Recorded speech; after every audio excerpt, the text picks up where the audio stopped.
With the 238th pick in the 2024 NFL Draft, the Houston Texans select Solomon Byrd, defensive end, USC.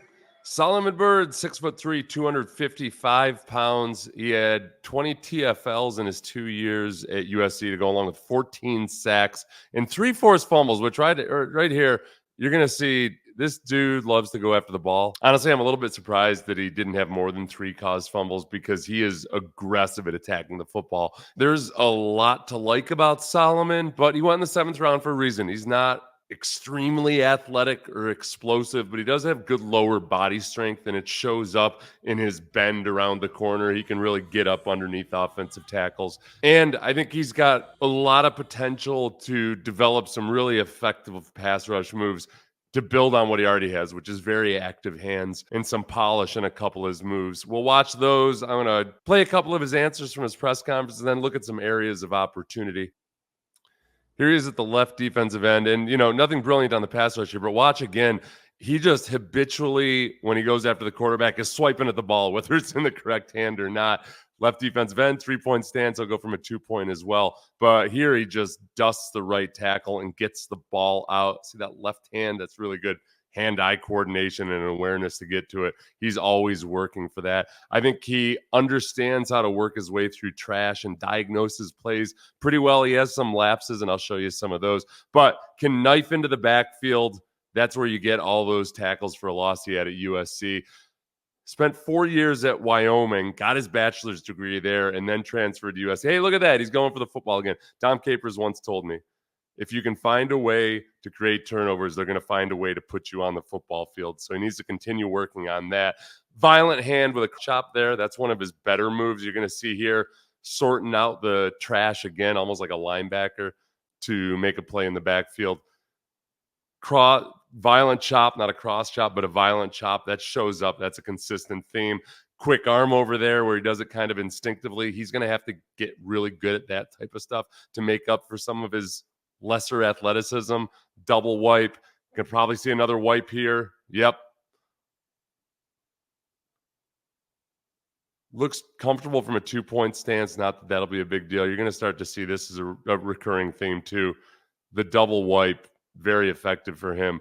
He doesn't really balance it out with a bull rush. Good change of direction there. So that's something he's going to work on. And in the run game, he can shock an offensive tackle or a tight end and plays the run pretty well. At times, he'll lose that edge, and I'll show you a couple of those. His athleticism scores are nowhere near somebody like Will Anderson's or Nick Bosa's. Those guys are obvious exceptions. But I do see something here, and obviously he has a knack for making plays. I think if you want to build on something, he's got strong legs to begin with. If he can just continue to hammer away at that. I always like to look at James Harrison as an example of a guy that wasn't even drafted, but turned his body and took his natural strengths into something that was just far above and beyond anybody else. It's unlikely that you're going to go from a 4.95 40 down to a 4.6 40. It just doesn't work that way. But you can get your legs stronger than everybody else. And you can be more polished and aggressive with your hands.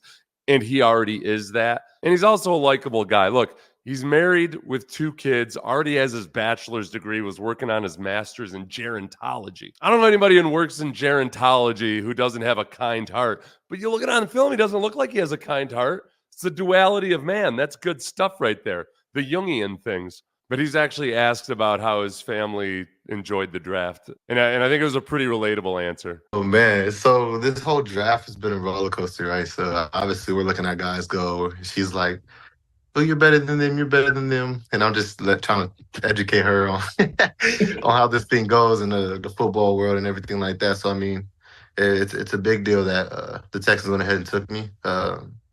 For my family, I think it'll be big for my son to look back and say, my dad got drafted. I'm also from Palmdale, California, which is a small desert town in SoCal down here.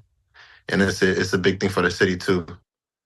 So Solomon has a son whose name is Messiah. I don't know what the second child's name is, but very much a biblical bent there. And you got to respect Mrs. Byrd and her standing by her man and standing up for her man. I am always jealous of the guys whose kids could remember their NFL careers. We didn't have ours until I was well into my career. But also, one of his answers encouraged me in the press conference. For a guy that actually looks like he has a pretty good arsenal of moves and a bag of tricks at how to get free at the top of his pass rush, he wants to focus on getting good at just one or two moves. Yeah, I have a plethora of moves. An inside move, it's a stab chop to the outside, or a cross chop to the inside.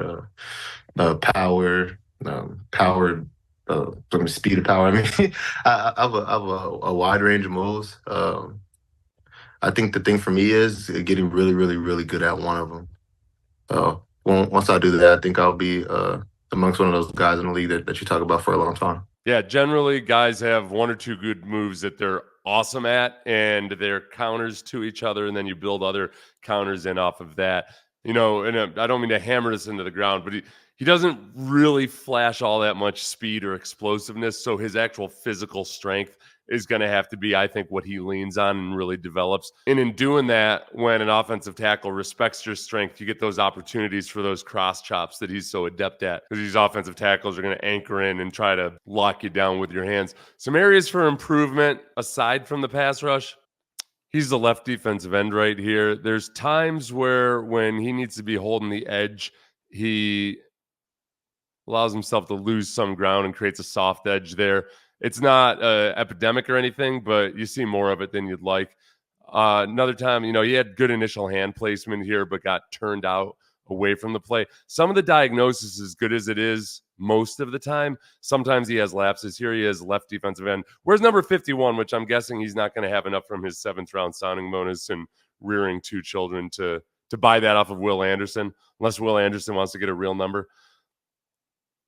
Again, misdiagnosis here. Not a big deal. These kids get put into a blender so many ways with the RPOs in college, but hits quarterback. Nice authoritative hit on the quarterback. Left defensive end standing up, but the quarterback didn't have the football, if you missed that detail. And again, backdoored this block here, which you can't get away with unless you're a freakishly good athlete. We've already discussed that. Spin move into nowhere. I got a little bit nervous about this, but then I saw a couple nice examples of a spin move like this where watch him go upfield, setting up the spin move. And then crucially with this right foot, he's going to take he doesn't take a huge step, but he created the space. There was just a guard there waiting for him. Nothing like a J.J. Watt necessarily, but something to build on. And I do think the guy's got a lot of natural ability. He obviously knows how to play football, produced at a high level in a Power 5 conference, but I think really just developing the lower body strength, maniacally, obsessively, psychotically, squatting or leg pressing until you puke, whatever your weapon of choice is for training your legs. Get James Harrison psycho on that, and then continue to develop your hands. Like, they're really good. He's got a good thing going.